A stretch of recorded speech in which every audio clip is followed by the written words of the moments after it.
right, ladies and gentlemen. I said all right. Wait, one more time. All right, ladies and gentlemen. Welcome to Tough Talks with Thili and Dablock. Yeah, this is a podcast where we go over all things combat sports based on the news of the week. Yeah, absolutely.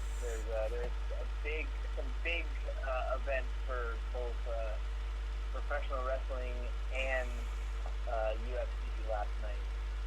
Yeah. Over the last week, rather. Oh, yeah.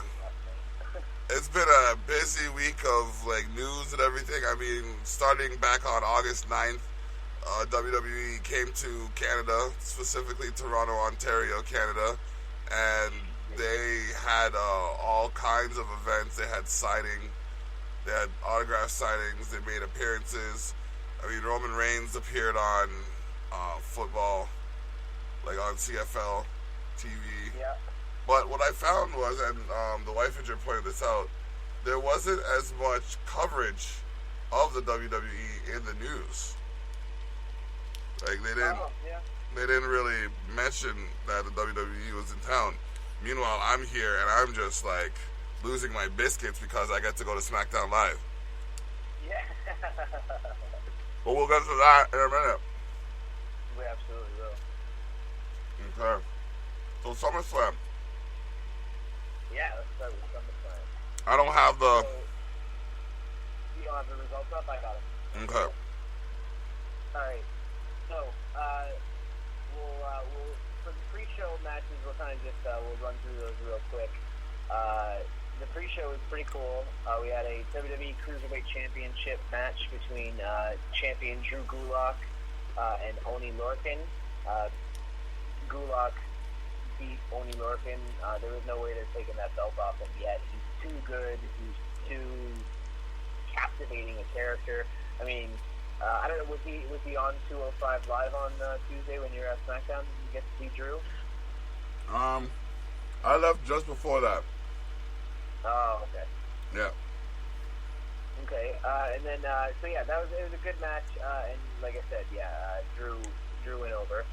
The next match we had was Buddy Murphy against Apollo Crews. Now, Buddy Murphy actually won this match by disqualification. No, Apollo Crews did not go heel.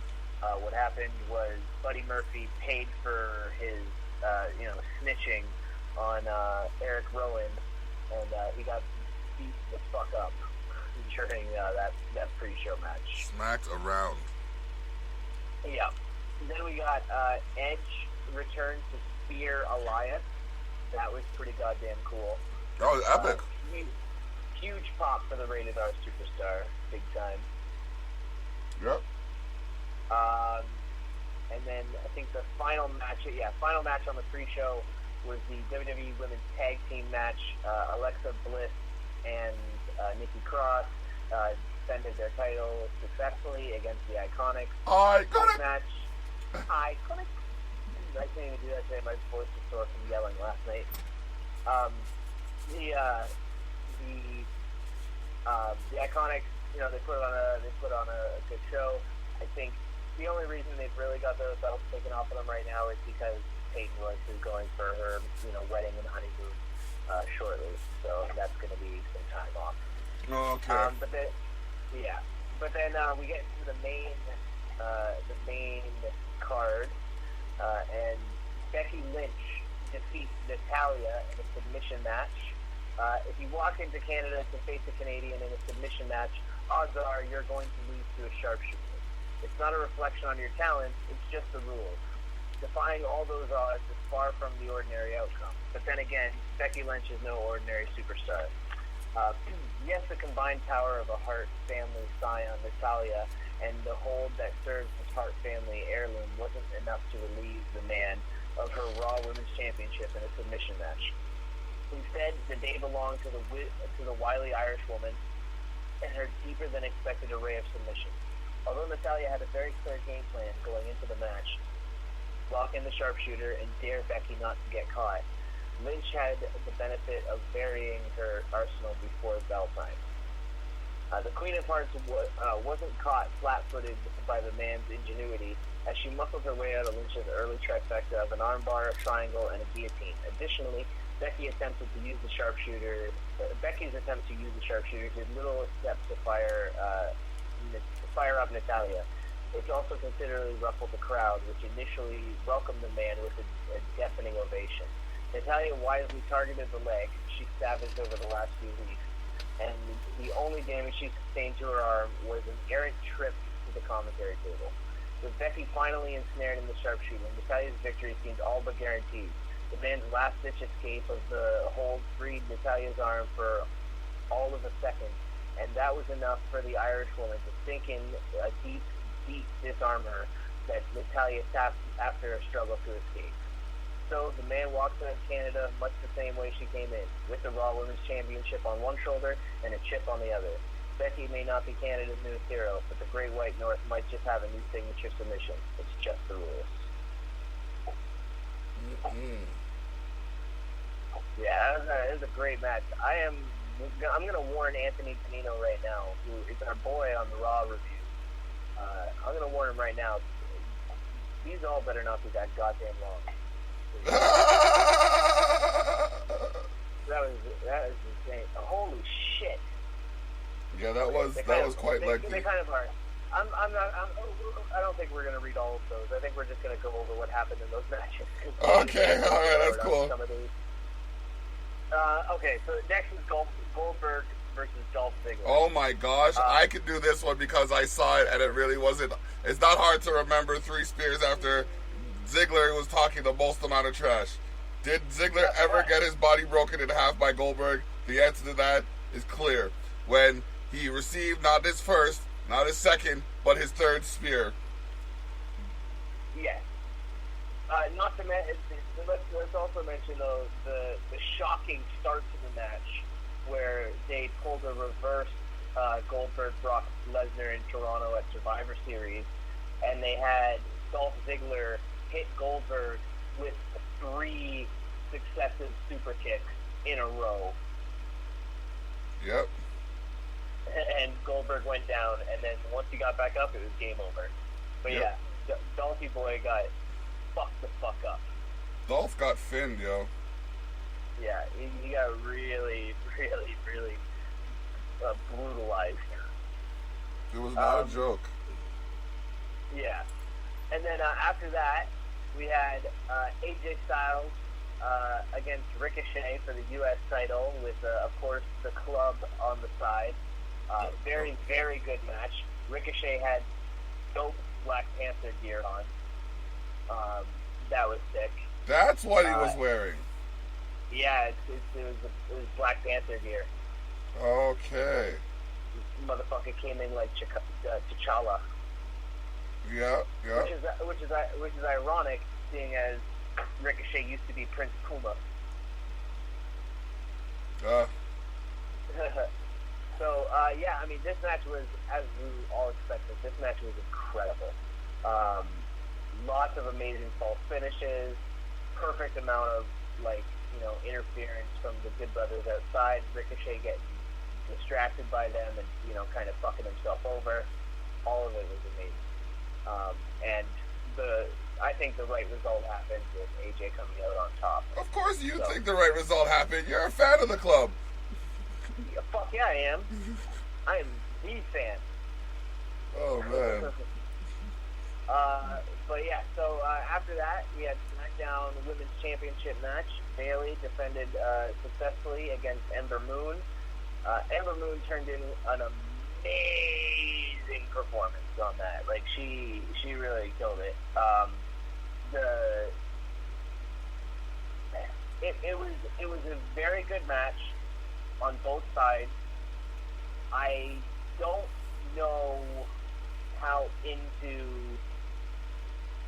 Bayley's championship reign I am so far. Like, it feels kind of lackluster at the moment. You know what I mean? Like it's missing something?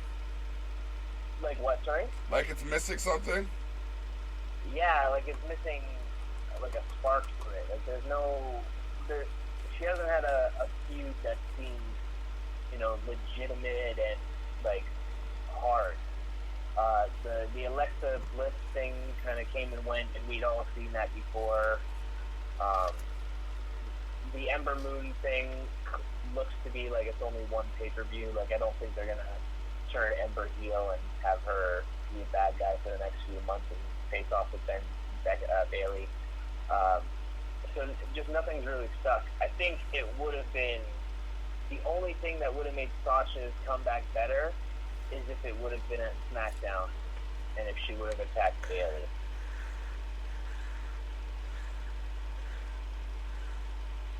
Like, that's the only way I think, because I think that would be, we'd get the same thing that we're getting out of Sasha through her being a heel and us being excited by a, character development change and stuff. Yeah, but the blue hair might have been,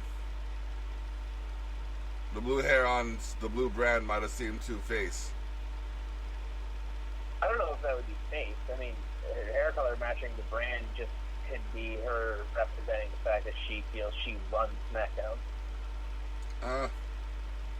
Also possible. Because like, she just, she I think the only reason, besides the fact that Becky has been asking and, like, championing on social media for a feud with Sasha, I feel like the other reason that they had Sasha come back and attack Natalya was just because it was in Canada, so you're going to get a huge thing out of it for that, right? But I don't know, man. I feel like her coming out and attacking Bayley, who, when Bayley won the title, was saying that she didn't need anybody to make her a champion and stuff like that, very clearly talking about Sasha. To have Sasha come back, go heel as fuck, and, take that title away from Bayley would be such a heel move of, like, epic proportion. Are you listening to this, WWE? Like, we're writing the scripts for you. Yeah. So Straight. we'll see where they go with it. I am still excited. Like, I'm very excited for Becky versus Sasha because I think that's going to be a fantastic feud. It's just I feel like we never really got the Bayley Sasha feud. We were kind of teased for a bit last year. Well, it did take 20 plus years for Undertaker to fight Goldberg, so. Yeah, they were in different companies. Yeah, but then they were in the same company. Sasha was just a whiny bitch. But yeah, so we'll get some more on Sasha later, obviously, because it's Raw. But next up was Kevin Owens defeated Shane McMahon with his career at stake, so we all kind of figured that KO was going to win that. He got the stunner. He also pulled the Adam Cole Bebe and brought the chair in. Ref took the chair, kicked Shane in the balls, and a stunner and a victory, and that was fantastic. So we know that's going well, and it continued more on Raw, and so it seems like that feud is not over, which is kind of annoying. Next one. This is the only match that I got straight up wrong on SummerSlam on my prediction sheet. Charlotte Flair defeated Trish Stratus. I should have known, because I should have known that Trish would go out on her back putting over a current superstar, but I just felt like she, one Canadian woman was going to win that night. But still a great match.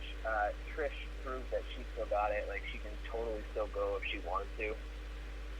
Like, if she didn't have kids and the WWE schedule wasn't so vigorous, she could absolutely continue going for probably like a year-long run. She could probably do extremely well. Charlotte, as always, showed how fucking crazy athletic she is, how savage she can make her moves look, her extreme talent, shit-talking in the ring, like during matches. She's a lot like her dad in that. Like, she's so good at shit-talking during moves. So that was amazing. That was a great match. The crowd was totally behind Trish for the whole match, and that was cool. The next match I sort of got wrong, but the result ended the same with Kofi walking out. But we had Kofi Kingston versus Randy Orton for the WWE Championship. Nobody won this match. They had a really good, hard-fought match. They were, beating the shit out of each other, going off on each other, calling each other stupid, calling back when Randy football kicked or punted Kofi's face in 2009. So that's, very, very, very, very cool storytelling. Ended up in a double count out, so Kofi retained. Feud's going to continue.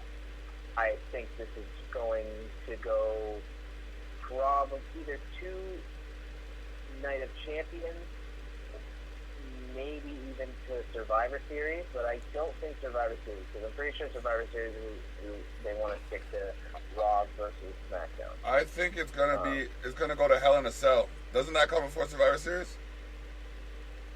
Oh yeah, sorry, I forgot. Yeah, Hell in a Cell. Yeah, we got September and October. So yeah, Hell in a Cell, that makes sense. Those two in a Hell in a Cell match, give me that. Yep. Yeah, Jimmy Kofi versus Randy in a Hell in a Cell match 1,000 times, please. I'm down for that. Because Kofi's jumping off of the cell somehow. Yeah, exactly. After that, we had the in-ring debut of the Fiend, Bray Wyatt versus Finn Balor. Much like we suspected, Finn got in very little offense. The Fiend mercilessly, squashed Finn, took him out real quick, and him using he beat him with the mandible claw, didn't he? Yeah. Yep. So, that was the cool thing. There was a really cool moment in this match where the Fiend went for the Sister Abigail, right? Mm-hmm. And it failed. And it was funny because as he was going for it, one of the commentators, I think it was Michael Cole, said shades of the old Bray Wyatt, and then it failed, and I don't think he's going to use the Sister Abigail ever again.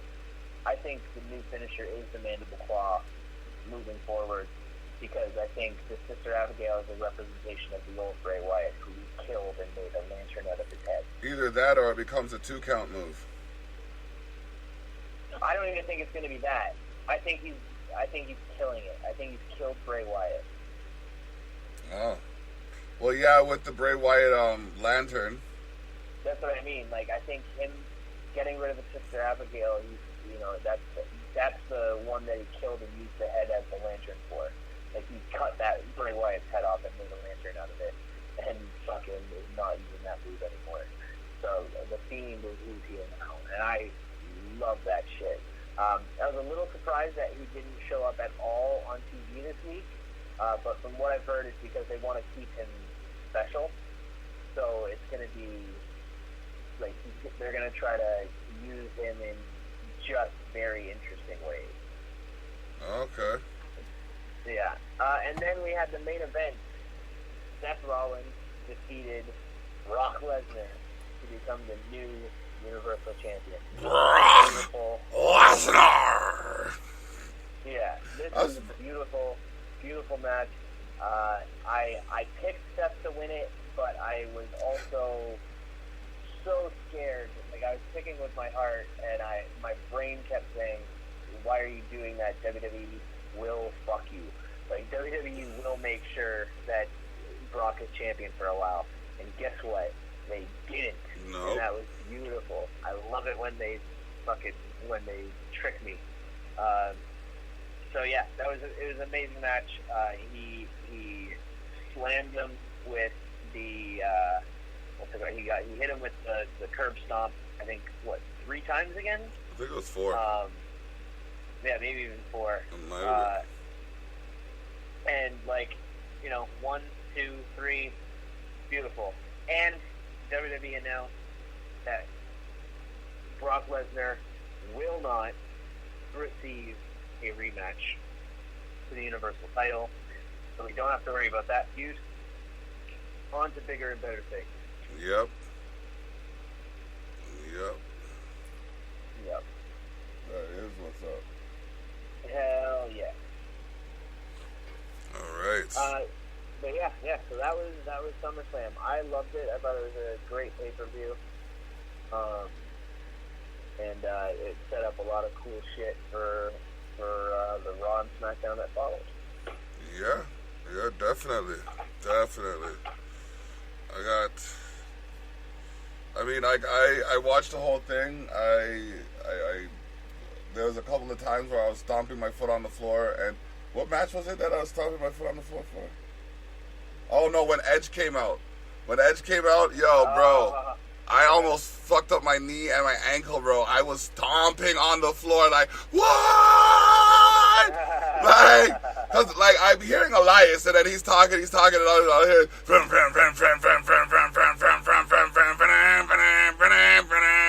I was like, no fucking way. And then he's standing in the ring and I'm like, that's not Edge. That's a rated R superstar right there. And then he spears Elias. I'm like, oh my gosh. It looks like he looked like he was in wrestling form. Yeah. Oh yeah. I mean, he's definitely, he keeps in shape all the time because he's on that Viking show. Yeah. So he's got to be on TV with his shirt off a lot. But he will never ever wrestle again. He's been very adamant about that. He is not doing it again. His neck is fucked. No. I wish he could. Like, I mean, I love Edge. Yeah. One can hope. All right. Yeah. I'm not seeing, like... Okay, it wasn't the 19th. Okay, hold on. I'm not seeing... It's the 12th. I am not seeing... Okay, there we go. I found it. Sorry for the struggle, ladies and gentlemen. I'm looking for the Raw recap, and it's just saying, forget you. You know what I mean? It's just like, no, we don't want to work with you. There we go. Rollins and Styles agree to champion versus champion clash. Toronto, yeah, buddy. Toronto. Seth Rollins made it back to the mountaintop the night before by defeating Brock Lesnar for the Universal title. And right on cue, here comes AJ Styles to knock him down. Fresh off an impressive retention against Ricochet, the United States champion stepped to the Beast Slayer in Raw's opening moments, laying down a champion versus champion challenge. Rollins is still riding the high of his victory and finally out of Lesnar's reach as Paul Heyman revealed Lesnar will not get a rematch against Rollins, agreed to teach the Phenomenal One a lesson in respect. As if to preserve the integrity of the match, Styles sent the OC out of the ring to imply it would be a one-on-one encounter, though Rollins would be wise not to take him at his word. Ever since Styles came to his senses, respect has been something of a one-way street with him. That's true. Yeah. This is true. And guess what? It should be a one-way street. He's phenomenal. Fuck everyone else. Yeah. Remember the last guy that had that mentality? We all know it. What? Remember that guy that had that mentality at that show? And what happened to him after that? Which guy? I don't know what you're talking about. Exactly. I don't know what you're talking about. Oh, man. All right. Are we going to alternate? Yeah, you might as well alternate. Yeah, we'll alternate because you're going to take SmackDown. Okay. Samoa Joe defeats Sami Zayn. Sami Zayn is still lurking, raining on whatever parades he can find. This week, he was lecturing the Street Profits in the backstage area on how their fun, freewheeling style would eventually lose its luster. But the self-dubbed critic of the critics expressed one opinion too many this week when he implied Samoa Joe had gone soft, blissfully unaware that the big man himself was standing right behind him. Joe, of course, offered Zayn the chance to test Joe's alleged softness in the ring and quickly dispelled any notion that he'd lost his edge, submitting the former NXT champion with a coquina clutch in short order. Lest you think this was the beginning of some sort of altruistic streak on the part of Samoa Joe, he was happy to inform the audience otherwise. He hasn't forgotten the WWE Universe labeling him the prime suspect in the attacks against Roman Reigns, and he's certainly not about to forgive them either. Joe is a bad man, and I love Joe him. Joe is a bad man. I came in like... He should never, ever be a face. He's too good as a heel. Yeah. And the closest he'll get to a face is an anti-hero. Yeah. Yeah. Yeah, he's just too good, man. He talks like a Tarantino villain. It's fucking amazing. Yeah. His vignettes or his promos. On point, spot on. All right. Ziggler keeps up his trash talk as Miz notches victory. Yo, who wrote this and why is it so fucking long? Give Dolph Ziggler this. It kept going. Exactly. He did not go quietly against Goldberg at SummerSlam. Insulting the icon to the bitter and beyond. I love how everybody's using and beyond all of a sudden. Like, I've been promoting how Expose the Norse mantra is we go there and beyond. And everybody's beyond meat burger, beyond this, beyond that. He's going there and beyond. Listen, motherfuckers. Come up with your own catchphrases. Anyways. And beyond to the tune of 3 spears and a jackhammer. The prideful display, however, left the show off in an obvious disadvantage going into the match with The Miz. If he could barely walk when he got to Raw, how was he going to survive against a bitter rival who had been waiting for weeks to put Ziggler in his place? The short answer is, he could not. Despite a well-laid fake-out where Ziggler convinced Miz he wasn't cleared to compete, and suddenly pounced on the Awesome One with a series of blistering strikes, the show-off might have done better to fight another day. When he revealed his ruse, the match was started in earnest, and Miz had a bullseye to target, hammering the former World Heavyweight Champion in the ribs to such a degree that Dolph couldn't even close after hitting his textbook zigzag. The Shaw's attempt to super kick was thwarted as the Miz snatched his ankle, locked it in the figure 4 leg lock, and forced a submission despite Ziggler nearly muscling his way into the ropes. Of course, Ziggler wasn't about to let the loss stand either. The Show-Off grabbed hold of a mic and screamed that the A-lister was a coward, among other things, as Miz tried to make an exit, and the former WWE Champion decided to follow Goldberg's example, strutting down to the ring and hitting the skull-crushing finale to silence the Show-Off. So the Miz gets his payback and Ziggler's win-loss record takes a hit, though clearly his pride will endure, for better or for worse. Yo, listen to me. First of all, we want a recap, not a rerun, bro. That's just all I have to say about that. Where you at? Thili? Okay. Alright, well, we're going to have to double check this here. Go. There we go. But basically, Ziggler just managed to get himself messed up again. Yep. Yeah. I wasn't sure if there was a disconnection or something. Yeah, it did the same thing as it's been doing. Okay. And here, and I'm reading this whole thing, and then I'm like, yeah, I don't even remember what I said at the end. And then I went to say something to you, and then it's just like, hello? Hello? But, right. Yeah. Okay, so we're on Ricochet? Yeah. Word. So, Ricochet defeated Elias. All things considered, SummerSlam week was a little less than kind to Elias, who got speared by Edge, whacked with a chair by Kevin Owens, and pinned by Ricochet, all within the span of 24 hours. The Living Truth even went into Raw prepared for some kind of humiliation, literally counting down the seconds in anticipation of what has become a customary interruption of his performances. Ricochet eventually obliged, informed Elias he keeps getting cut off because, quote, you kinda suck, and riling up Elias to the point of an impromptu match. Despite his recent misfortunes, the Living Truth came out strong against his high-flying opponent, tossing Ricochet around in an impressive display of power before grinding him to the mat in a headlock. Unfortunately, he suffered not one, but two indignities to end the match. He failed to reach a guitar in the corner that might have dealt some damage to his opponent and was rolled up for a pinfall despite having a shoulder up beyond the ref's vision, all of which left Ricochet with the win, while Elias was forced to sing the saddest song of all, What Might Have Been. Speaking of sad songs, is Rey Mysterio approaching the end?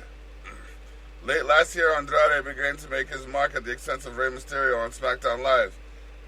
And he seems to be doing so again on Raw, wearing this third consecutive victory against the former world champion, the world heavyweight champion, or technically his third and fourth. Andrade ran the table in a 2 out of 3 falls match against the Master of the 619.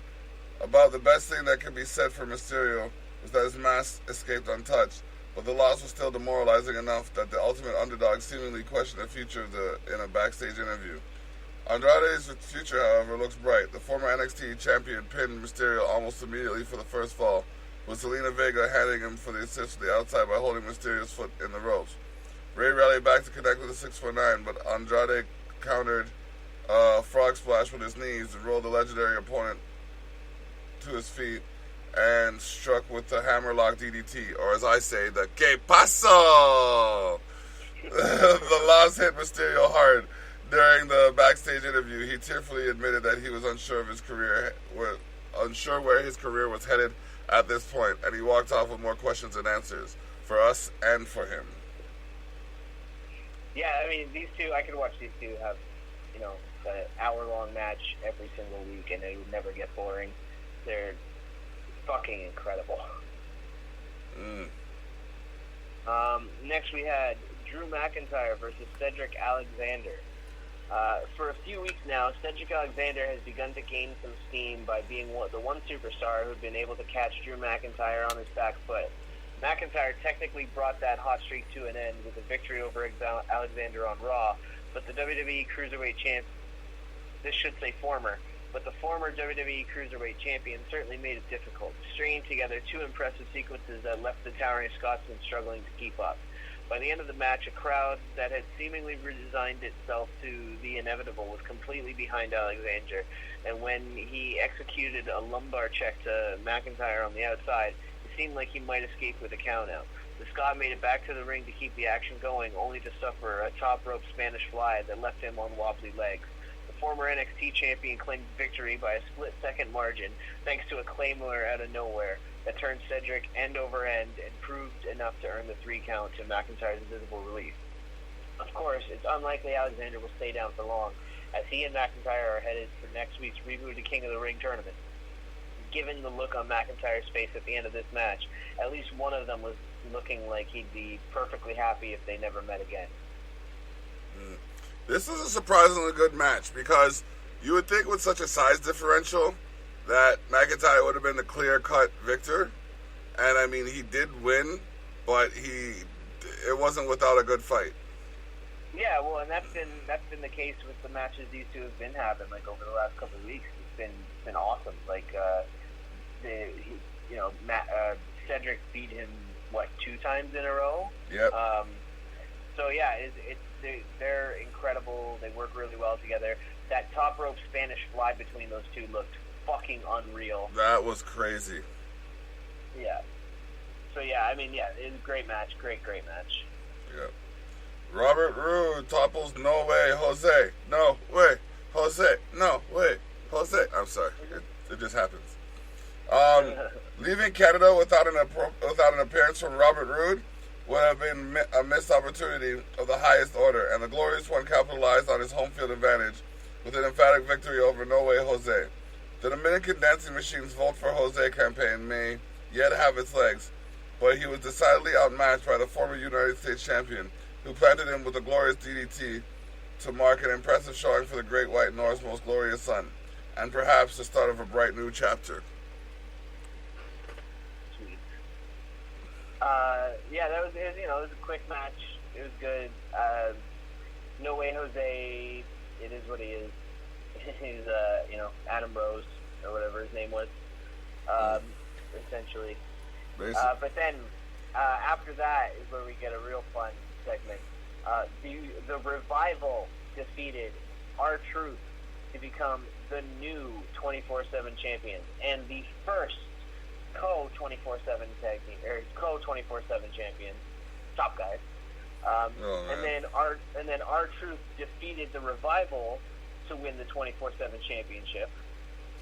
And then and then Elias defeated R-Truth to win the 24/7 championship. So we have the first co-champions, the 12-time champion, and the 3-time champion. Yeah, exactly. So we perhaps the biggest surprise of SummerSlam week was that R-Truth got through it without losing the 24/7 championship. He wasn't so lucky on Raw, getting caught by the Revival in the middle of a scrum during a match between Lucha House Party and the former Raw Tag Team Champions, the top guys. Simultaneous pin of Truth landed them a historic win. They're the first co-24/7 champions. But the accomplishment was short-lived as Kalisto leveled Scott Dawson with a Salida del Sol, and Carmella pulled Truth on top of Dawson to help him reclaim his title. Unfortunately for Truth, things took a turn for the worse from there. Despite some clever misdirection that confused his pursuers, the champ was thwarted by Elias before he could escape from Canada with the championship. Creeping through the backstage area as Truth and Carmella were enjoying a celebratory dance, the Living Truth finally got to smash his guitar over someone's back, walloping the beloved superstar to win his third 24/7 championship. Yep, that's what it is. Okay. That was like hijinks and antics. That's all that was. Yeah. Okay. Sasha Banks returns with new hair and new attitude. Sasha Banks is back with electric blue hair and a vengeance to go with it, making her first appearance since WrestleMania with a brutal statement against two of Raw's toughest superstars. The first to feel the boss's wrath was Natalya, sporting an apparent dislocated elbow after her SummerSlam loss and a square in the middle of paying the tribute to her late father, Jim the Anvil Neidhart, on her 1-year anniversary of his passing. The boss initially embraced Natalya in friendship before dropping her and going to work on her arm, an attack that was only stopped by the appearance of Becky Lynch. The arrival of the Raw Women's Champion was certainly to the benefit of Natalya, who put some much-needed distance between herself and Banks, but Becky fared no better than her former opponent, despite being driven by a desire to come after everyone who had done her wrong. The man found himself subject to several vicious steel chair strikes and slapped her across the face before a crew of officials intervened. The final image of Sasha's return to Raw was the boss exiting the arena with a satisfied strut up the ramp, a smile across her face, and 2 enemies to her name, just the way she likes it. Like, Sasha's ratchet. I don't even know. I can't even say no, she's not, because the way she just went, that was like... No, there is no, she's not anymore. It's just Sasha's ratchet. That's a savage, yo. Ratchet. Because, yeah, she also, I don't know if you saw it, there's videos of when she was hitting her with the chairs. There's like fan videos and stuff where you can see a different angle on her. And she cracked into the back of Becky's head a couple times. Like, she was not super precise with those chair shots, and she, like, the outer brim of the chair was connecting directly with Becky's head. It looks brutal. Yeah. After that, we had the Viking Raiders defeated Carter Mason and Sebastian Suave. Oh my God, you need new names. I love it. I love the bullshit names they give the indie wrestlers when they come into jobs. It's awesome. At some point, the Viking Raiders will have their fill of locals and begin their raid through the tag team division. Today, however, is not that day, and Eric and Ivar joyfully dismantled yet another pair of hometown products without a hope in the world, pinning their foes with the Viking experience after a gleefully extended obliteration. There was, however, one interesting wrinkle to this conquest in the form of a pre-match interview where they promised everyone would inevitably fall at their feet. Again, that wasn't today, but it's coming. All right. Eric and Ivar. Need I say more? Those two are brutal. Brutal. Yep. They're just heavy hitters and just bonkers in the ring. Big, scary motherfuckers.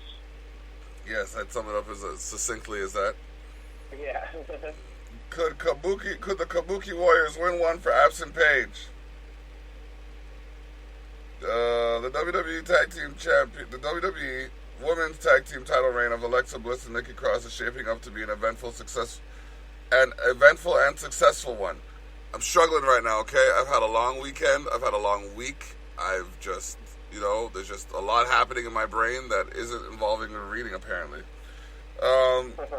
Just 24 hours after defending their titles, the Iconics, the champions, turned back a challenge from the Kabuki Warriors, who came inches away from winning the titles in last week's Fatal 4-Way Elimination match instead of Bliss and Cross.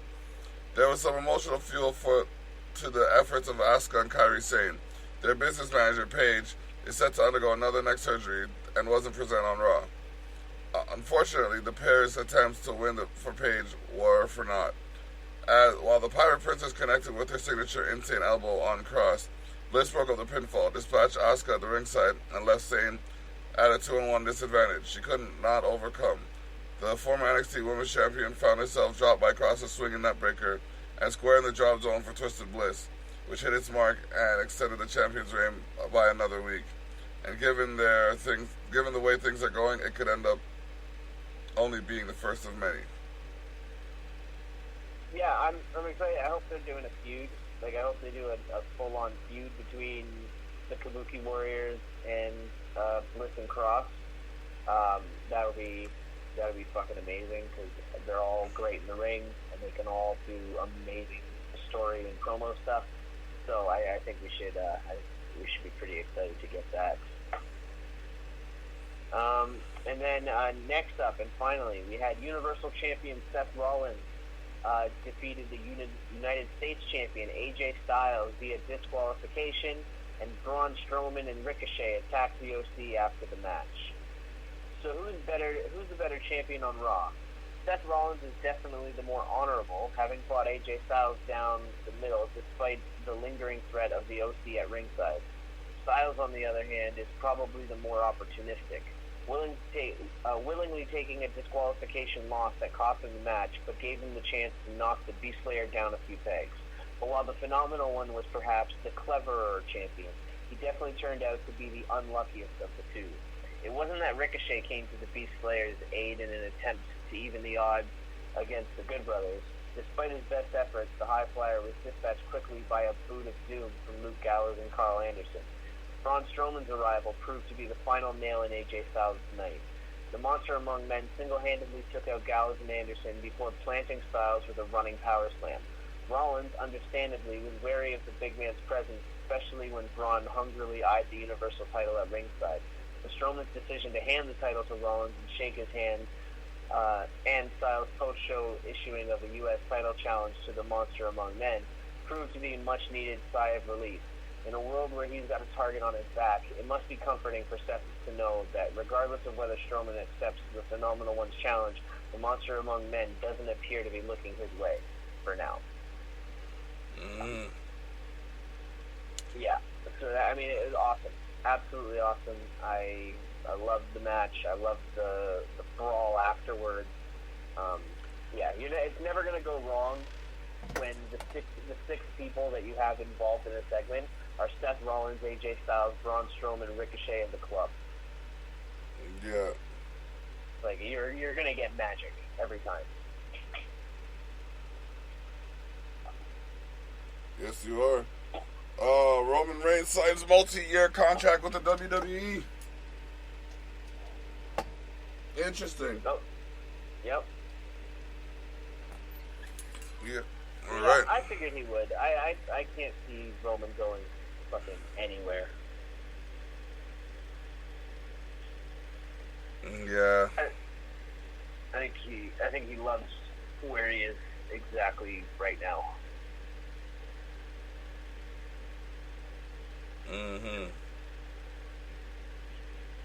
That was messed up. So, SmackDown Live. It is a completely different demon when you're in the stadium. Yeah. When you watch at home from TV or on the TV, it's like there's still that divide. But when you're in the stadium and you're directly connected to those 15,000, 10 to 25,000 people, It is completely... It's awe-inspiring, bro. Oh, yeah. No, I've been to a few Raw events live, like, back in the day, and during the Attitude Era, and it's unlike anything else. Yeah. For real. Okay. So, I was like maybe 50 to 100 feet from the stage when Shane came out. Well, when everybody came out. I sat like 50 to 100 feet from the stage. So I saw everybody. I got to take pictures of like everybody except for the people I forgot because I was marking out. But, okay. Shane McMahon fined Kevin Owens $100,000. Kevin Owens kept his job on Sunday when he defeated Shane McMahon at SummerSlam. But that doesn't mean he get much time to enjoy his victory. Owens wanted to look ahead. Hold on. Owens wanted to look ahead to his participation in the King of the Ring tournament. But Shane O'Mac quickly rained on KO's parade to kick off SmackDown Live, fining Owens $100,000 for striking a WWE official during the match 2 nights ago. For a point of reference, the official was Elias. This fine, of course, did not sit well with KO, who pointed that $100,000 is a large sum of money that he cannot stand to lose, unlike Shane. Owens demanded that Shane reconsider. Shane's declined. Around and around, these two continue to go. Kevin Owens is a bad man. Like, he's just a... when I went there, I had to decide on whose shirt I was going to buy. And his shirt said, "Fight Toronto Fight." So I was like, yep, that's the one. That's the one. And it has, like, you know the Raptors logo with the red circle? And the claw ball? That's his shirt. That's the design on his shirt. So it's like, okay, yeah, definitely have to get that. Yeah, that's the one he was wearing too, I'm pretty sure. Yeah. That shirt. Yeah, he changed it to the Stun Owens Stun, like for the main event. Yeah. Yeah. But it was pretty tough still. Fuck yeah. Charlotte Flair defeats Ember Moon. Fresh off a SummerSlam that saw both superstars turn heads, Charlotte Flair collided with Ember Moon in a rematch from several weeks ago. After picking up a win over Flair in their last encounter, the She-Dom brought the fight to the 9-time women's champion in full force, battling the Queen's assault on her leg and almost catching Flair 4-3 after the barrage of kicks. However, the most pivotal kick proved to be Charlotte's big boot, which connected to pinpoint Ember's jaw. The brutal strike left the She-Dom in a position for a figure 8, which the Queen immediately applied to earn the submission victory. Yeah, this match I did. This is actually one of the matches I did see. I think this is the last one I'd seen before I got too busy. Yeah, it was. So, I mean, yeah, it was a good match. Both of these girls are great. Once again, we kind of realized that Ember is not going to be, staying heel or anything like that, because what they immediately do is put her against the heel. So, yeah, it's going to be interesting to see what they're going to do with her next. Yep. Roman Reigns defeats Buddy Murphy, like there was any other option.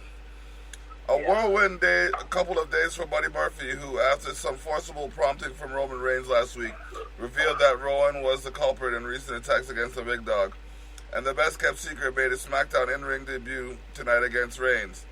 Prior to the match, Rowan and the new Daniel Bryan arrived to vehemently deny Rowan and Bryan by association. Denied that Rowan and Bryan by association had anything to do with the attacks on Reigns and would prove their innocence tonight.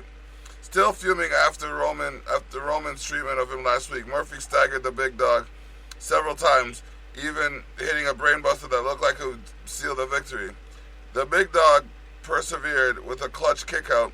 However, he soon drilled the best-kept secret with a Superman punch off the steel steps and a thunderous spear that sent Murphy end over end for an emphatic victory. Yo, that spear was brutal. My dude did a backflip after getting hit. God damn. Yeah, bro. It was just intense. Okay. Wow, this is quick. Whoever wrote this one, good job. Good job. Yeah, exactly. Samoa Joe defeats Kevin Owens with Elias as special guest outside enforcer. At the start of SmackDown Live, Shane McMahon informed that Kevin Owens that he would be in the competition tonight. He failed to mention KO would be taking on Samoa Joe, and that Elias would serve as special guest ring enforcer, outside enforcer. Oh my god. I'm telling you, he got like hosed.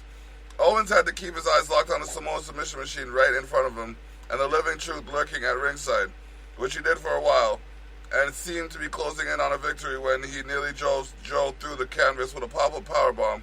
However, Elias took the liberties to roll within his role of enforcer, dragging the in-ring official out of the ring before he could count to 3, and then making a wickedly quick 3 count as Joe rolled up Owens for a highly controversial victory. Yeah, it was like, you know how it's a typical 1, 2, 3? It was like a 1, 2, 3. Yeah, it was like, it might even have been a 1, 2, 3. Like, it was quick. It was so quick. Yeah, Elias is a shifty bastard. Shifty. He plays a good heel, though. Plays a good heel. Fuck yeah. I'm not gonna lie. Okay, then, finally, Revival. Randy Orton defeat the New Day. Daniel Bryan suggested he knows who targeted Roman Reigns. The scheduled match was Xavier Woods and Big E versus the Revival, but Randy Orton hit the scene with a plan. Throw out a bunch of slander about how Kofi Kingston was scared of the Apex Predator after the way the SummerSlam match ended, and then suggest they join the main event by making a six-man tag team match. Of course, the WWE champion was down. Highlights from the thrilling main event included Orton back suplexing Woods into the announcer's table, Big E's belly-to-belly suplexing the opposition at a rapid rate, and Kingston wiping out Orton with a dazzling dive.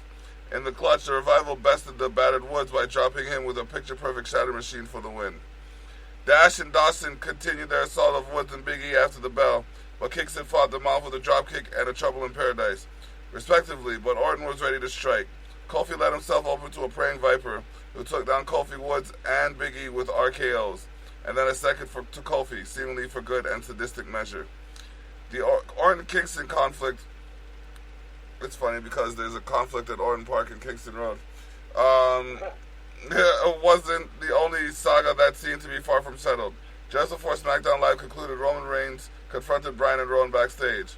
Earlier in the evening, Buddy Murphy, and after much physical persuading from Eric Rowan, admitted that Rowan had nothing to do with the attacks on the Big Dog. Bryan first looked for an apology from Reigns, but once that didn't appear to be coming, the new Daniel Bryan threw Roman another curveball. He and his partner had been conducting their own investigation, claimed they know who the culprit was, and revealed the answer to the Big Dog in the WWE Universe next week. So, who done it? I did it.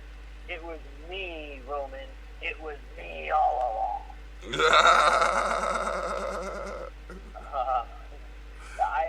I honestly don't know where they're going with that story. I don't know who they're going to say it is. I don't know any of that stuff. So we will see, I guess, on SmackDown, hopefully.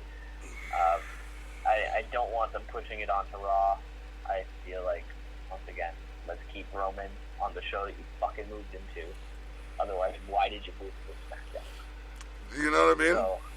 So, like, let's just have him only on SmackDown for, let's try it for 2 weeks and see how it works. Like, you know what I mean? Like, what the fuck? What could it hurt? But yeah, we will. We'll see. To be fair, or to be honest, we'll probably see some of it on Monday and then get the answer on Tuesday. But yeah, so that was it. And what are your? Obviously one of the pros is going to be being there, but what are your pros and cons this week for WWE? Yeah, you're right. One of my pros was definitely being there live in the scene. It was just, there's nothing like it. I can't explain it to anybody who hasn't been there. Like, you've been there, so you know what's up. But, like, to anybody that's listening that hasn't been there before, I mean, if you have an opportunity to get out there and watch WWE Like, save up for the year starting from now. Save up for a year, you know what I mean? And then just take your opportunity to go down there. It's worth the money. It's a little pricey.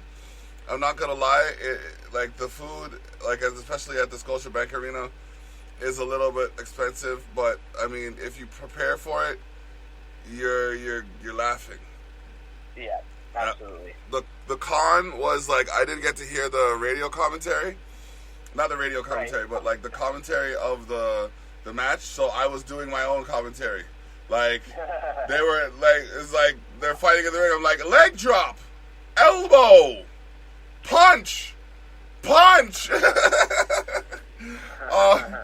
funny thing was, who was it? When they were announcing the announcers, the announce team, and they're introducing the announce team, I was there. I said to the guy beside me, I'm like, watch what I do when Corey Graves comes out. So Corey Graves comes out. I'm like, Corey, hey Corey. And he looked towards the crowd, and he kind of looked towards the crowd, and then he looked away. I was like, Corey, hey Corey. Yeah.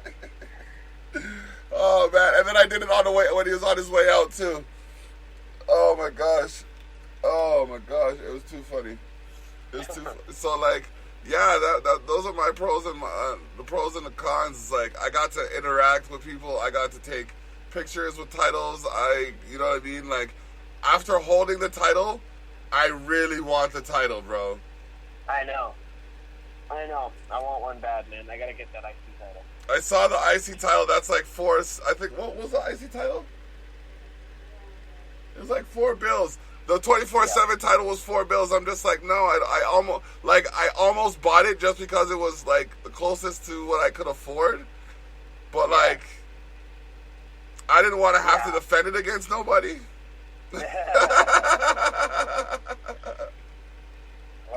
them's the rules. That's the rules, exactly. Oh my goodness. So what we got next? NXT. Oh, we didn't do TakeOver. Yeah, we did. We did NXT. We did that last week. Yeah, we did. Yeah, I mean, there's not much on the other on the NXT AEW stuff. One thing that people can look up that was pretty cool is John Moxley demasked Pentagon Jr. at an independent show this week, which was a big deal and pretty interesting. Okay. So that was cool. But there wasn't too much else on the indie side of it this week, at least that I've seen. The only other real big thing this week was last night was UFC 241, Daniel Cormier versus Stipe Miocic 2.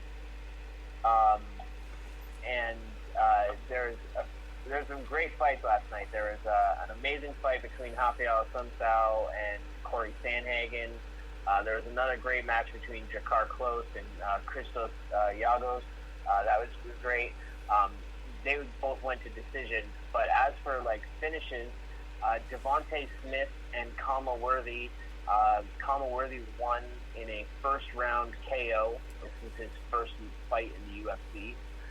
First round, 4 minutes and 15 seconds in on Devontae Smith. He really hit him hard with two super fast right hands that were absolutely amazing. We also had Gabriel Benitez versus Sadiq Youssef. That also ended in a first round KO, 4 minutes and 14 seconds in. Sadiq Youssef hit Gabriel Benitez with a massive head kick. Yoel Romero and Paulo Costa, to everyone's surprise, went to a decision, and seemingly to every UFC fighter and myself, seems like the decision went to the wrong person. I think Yoel Romero had, pretty clearly won the first and third rounds of it, and the first one being a 10-8. But Paulo was given the decision, which was strange.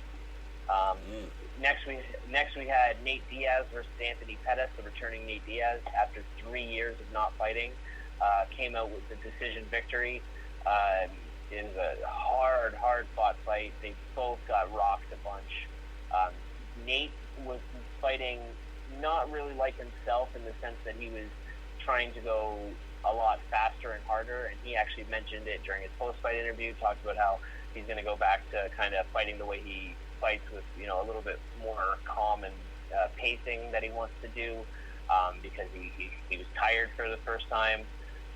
And then the last fight, the main event, was Daniel Cormier versus Stipe Miocic for the heavyweight title, the rematch from last January, where Stipe got knocked out in the first round by Daniel. This time, Stipe Miocic came out with the knockout victory, but not until the fourth round. It was very, very interesting because the first 3 rounds, Daniel Cormier was stunning Stipe Miocic. Like, he just kept walking right through his punches and then punching Stipe right in the face, and he battered Stipe's face up. The fourth round, Stipe started changing up his game plan and started digging these crazy left hooks to the body on Daniel. And they were connecting hard, and DC just was not respecting the punches. He kept still walking through them, even though he was getting tagged. Then he got hit with a couple headshots, walked through those, got hit with a couple more, and it was game over. He got knocked out. That might be Daniel's last fight ever. He's 40 years old now, and he said he wanted to retire. However, he looked incredible last night up until he got knocked out. And I would love to see a rubber match between these two since they've beaten each other once each. I think it makes a whole lot of sense to do one more rematch, heavyweight title fight, main event, a pay-per-view, DC versus Miocic 3, and whoever wins that comes out as the greatest heavyweight of all time. Yeah, that sounds solid. Yep. So yeah, that was that. The next one that we have is there's a fight next week in China. That, holy shit. Okay, so if I want to watch the fights next week live, I will have to be up for 3 a.m. until about 9 a.m. Because it's starting at 3 a.m. and the main card starts at 6 a.m. Wow. Jesus Christ. That is a women's strawweight title main event. Jessica Andrade, who defeated Rose Namajunas a couple months ago for the strawweight title with essentially a Death Valley driver, which was fucking amazing, is defending her title against Weili Zhang. Weili Zhang is an amazing female strawweight fighter. She's 19-1. She's from China, and if she wins, she will be the first ever Chinese UFC champion. So that'll be very, very interesting. I'm just trying to see if there's anybody else. To be honest, not to shit on anybody on this card, but I don't recognize basically anybody. I recognize Thiago Moises. He's 12-3. He's facing Damir Ismagulov, who's 18-2. I've never heard of the opponent, and I've also heard of Mike Grundy, but I've never heard of the guy he's facing. So really, it's not a huge card next week. It's pretty short. There's, I think, six fights. 1, 2, 3, 4. Nine fights on it. Okay. So yeah, we'll see. That'll be interesting. And then after that, the big one is September 7th. So in 3 weeks from yesterday is Khabib Nurmagomedov making his return after his suspension for the incident after the Conor McGregor fight last year. Khabib Nurmagomedov is returning to defend his light heavyweight title against the interim lightweight title against the interim lightweight champion Dustin Poirier, and that is happening in the arena, which is in Dubai, I believe. Okay. And yeah, that's got Khabib versus Dustin. That's got Edson Barboza versus Paul Felder. Curtis Blades is on that card. Yeah, there's a lot of people on that card, so that'll be a good one.